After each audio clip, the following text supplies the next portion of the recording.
Bonjour, je suis Yannick Warnier et dans cet épisode, nous allons voir comment générer des certificats dans Chamilo. Alors, il y a deux techniques pour les générer. La première, c'est d'utiliser l'outil d'évaluation ou de cahier de notes. Et la seconde, c'est d'utiliser l'outil parcours.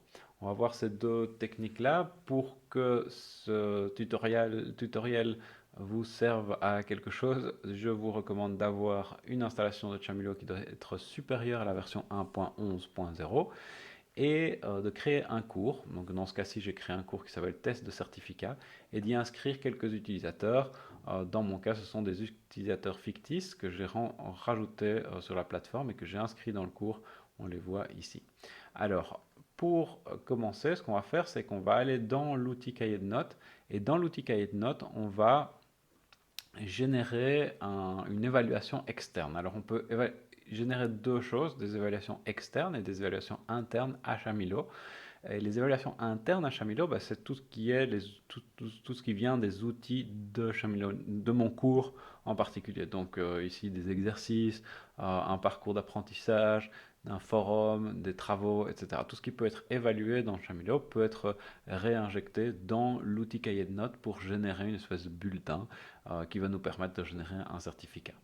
Alors, ici, on ne va pas commencer par cette partie-là, on va plutôt le faire avec une évaluation présentielle, qui est un parallèle, je veux dire, avec une feuille de notes qu'on aurait pris en classe par rapport à une interro en classe. Et on va, parce que c'est plus court à faire en fait simplement, et on va générer des notes pour nos apprenants. Donc on va démarrer par évaluation, ici, pardon, évaluation présentielle par exemple, nom très neutre. Pondération 100, ça c'est l'importance corrélative qu'a cette évaluation présentielle par rapport aux autres évaluations de mon cahier de notes. Alors il n'y a que celle-là, donc ça vaut 100% de mon cahier de notes. La qualification numérique sur, on peut mettre sur 10 ou sur 20 ou sur 100, ça dépend un peu de notre configuration. Et on va cocher la case qui dit ajouter des résultats. Comme ça, à l'étape suivante, on peut directement rajouter les scores de chacun des étudiants. Alors ici, pour Annabelle, je vais lui mettre 9 points, Gabriel 8 points et Jean-Jean 7 points. Alors pourquoi est-ce que je mets 9, 8 et 7? C'est parce que je voudrais montrer la différence. Donc, au sein du cahier de notes lui-même, on va revenir en arrière, au sein du cahier de notes, on peut configurer un score minimum. Et donc le score minimum, c'est aussi le score qui va déterminer si on obtient un certificat ou pas. Alors pour changer ce score, on peut cliquer sur l'outil de crayon ici ou ici en haut. Euh, Ça amène au même endroit. Et c'est nécessaire dans notre cas, pas tellement pour modifier ce score, mais pour indiquer qu'on veut effectivement générer des certificats. Parce qu'il y a une boîte, une case à cocher, pardon, qui nous permet de décider que dans ce cas, on veut générer effectivement des certificats. Alors on clique sur cette option, voilà, et puis maintenant, parce qu'on a sélectionné cette option, on a une nouvelle icône qui apparaît ici, qui est l'icône qui va permettre de voir la liste des certificats étudiants. Donc on clique dessus, et parce qu'on a déjà configuré des scores pour les étudiants, si on cliquait sur cet engrenage, on pourrait générer directement deux certificats. Pourquoi pas trois? Parce qu'on a trois étudiants, mais le troisième étudiant n'a que 7 sur 10, donc 70%, et donc il n'atteint pas le score minimum pour générer son certificat. Alors, ici, donc, on a généré les deux premiers certificats. Si on clique dessus, on peut voir le certificat, c'est le modèle par défaut dans Chamilo. Mais ici, dans ce cas, on ne veut pas vraiment, pour l'instant en tout cas, on ne veut pas en arriver là. C'est la première technique pour générer ces certificats, c'est ça. Donc, c'est s'assurer qu'on a bien introduit tous les points des étudiants et puis venir en tant qu'enseignant, cliquer sur l'engrenage pour générer les certificats quand on est sûr qu'il n'y aura plus de modifications dans les points. Alors, la seconde technique, la technique 1B, je veux dire, c'est que l'étudiant lui-même vienne dans le cahier de notes pour générer son certificat. C'est-à-dire que si l'étudiant lui-même a plusieurs épreuves à passer pour obtenir un score total qui va lui permettre d'obtenir ou pas son certificat, on va lui laisser la liberté de décider quand est-ce qu'il estime avoir complété suffisamment du cours pour avoir un certificat qui soit bien noté.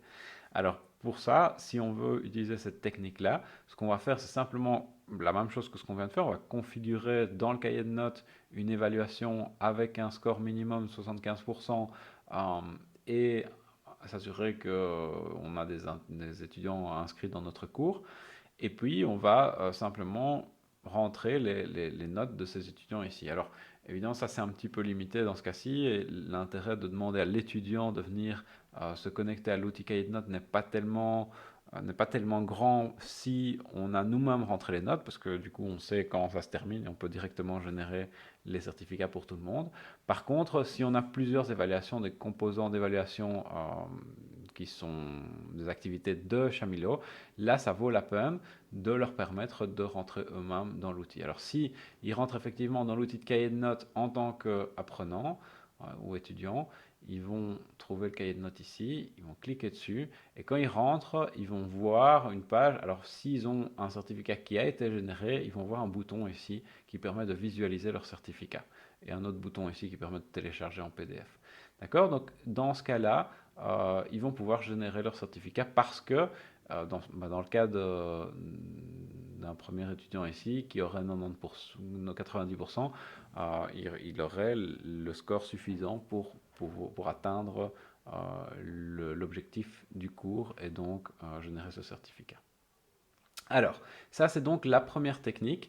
Malheureusement, c'est un petit peu compliqué et donc on va repasser en vue prof.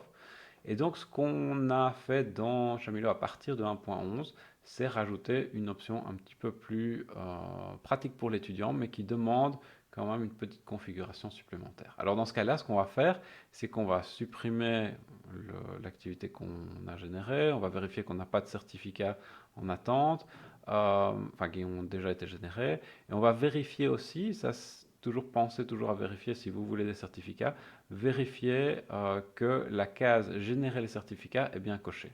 D'accord? Sinon, on ne va pas pouvoir avoir de certificat et ça va nous bloquer dans le processus un peu plus loin. Alors ici, donc, en tant que prof, on va dans l'outil parcours. Moi, j'ai déjà pris la liberté de générer un premier parcours. Donc, je m'ai mis parcours qui génère un certificat, pour être bien clair. Et dans ce parcours, on a quelques étapes qui sont des documents. Dans ce cas-ci, on pourrait insérer des exercices, des liens, des travaux, des participations dans les forums, des chapitres, etc. Et on va ici utiliser la dernière icône qui est l'icône de certificat. Donc si on clique sur cette icône, ce qu'on va pouvoir faire, c'est générer un titre pour cette dernière étape. Ça va se placer comme une dernière étape ici. Et puis on va pouvoir mettre un petit message de félicitations ou simplement le lien vers le certificat. Alors pour ça, on passe skill, donc c'est les compétences, et on ne va pas voir ça aujourd'hui. Mais si vous voulez, il y a moyen de générer ça plus tard, de générer un lien directement vers les badges et les compétences. Dans ce cas-ci, on est juste intéressé par le lien vers le certificat, donc on va juste laisser ce lien-là, on va cliquer sur ajouter cette page au cours, et à partir de maintenant, il nous manque encore une étape pour permettre aux apprenants à la fin de leur parcours de voir leur certificat.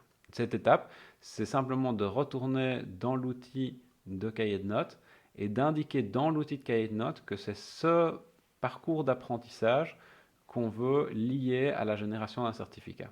Voilà, donc le parcours qui génère un certificat, on l'a vu avant, pondération de 100%, sélectionné. Et voilà. Maintenant qu'on a généré, on a l'option ici de générer un certificat, on a rajouté cet élément qui est le seul parcours dans lequel on a mis une dernière étape qui est une page spéciale de certificat. Et maintenant, ce qu'on va faire, c'est qu'on va se connecter comme un des utilisateurs. Donc dans ce cas-ci, je vais utiliser le compte d'Annabelle Maurichard. Voilà, oups, pardon. Maurichard, voilà. Et on va aller directement dans le test de certificat. On va se diriger vers le parcours. Et dans le parcours, on va compléter les différentes étapes. Donc ici, on voit la première page, deuxième page, pardon, troisième page,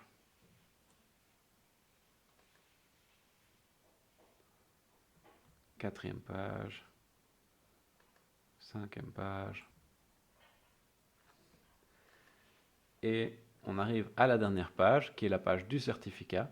Et dans ce cas-là, on voit effectivement télécharge ton certificat, on peut cliquer dessus et directement le certificat est généré à mon nom avec les différentes informations qu'on a dans le modèle de certificat. Alors, ce qu'on n'a pas vu aujourd'hui en particulier, c'est revoir justement les modèles de certificats, voir comment inclure plusieurs éléments, plusieurs activités dans la génération d'un certificat, etc. Mais on a vu deux processus pour générer des certificats, l'un demandant une action enfin, trois processus en tout, l'un demandant une action du professeur, l'autre demandant une action de l'apprenant pour rentrer dans l'outil de cahier de notes, et la troisième étant le fait d'avoir créé une dernière page de certificat dans le parcours et qui permet directement de voir le certificat. Alors, ce qu'on n'a pas mentionné non plus, c'est que cette dernière page de certificat, en fait, va m'empêcher d'obtenir le certificat tant qu'on n'a pas complété 100% des autres étapes. Donc il faut absolument avoir complété tout le reste du parcours et cette étape est d'office la dernière étape du parcours. Donc on ne peut pas avoir cette étape au milieu du parcours, à la fin d'un chapitre, et puis avoir d'autres chapitres après. Et on ne peut pas non plus arriver à cette page et générer notre certificat si on n'a pas complété l'ensemble du parcours à 100%. Voilà, c'est tout pour aujourd'hui et on se revoit dans le prochain tutoriel.